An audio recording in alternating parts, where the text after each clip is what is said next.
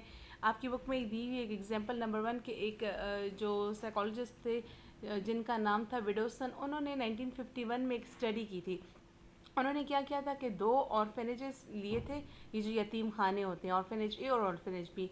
انہوں نے دیکھا یہ ورلڈ وار 2 کے بعد کہ ان کو خوراک وغیرہ صحیح نہیں مل رہی ہے. تو انہوں نے کہ یہ جو سپلیمنٹس ہم لوگ دیتے ہیں، فوڈ سپلیمنٹ، تو اس کا کچھ اثر ہوتا ہے بچوں کی گروتھ بڑھنے میں، ان کی ہائٹ میں، ہائٹ ان کی اسپرٹ کرتی ہے کہ نہیں.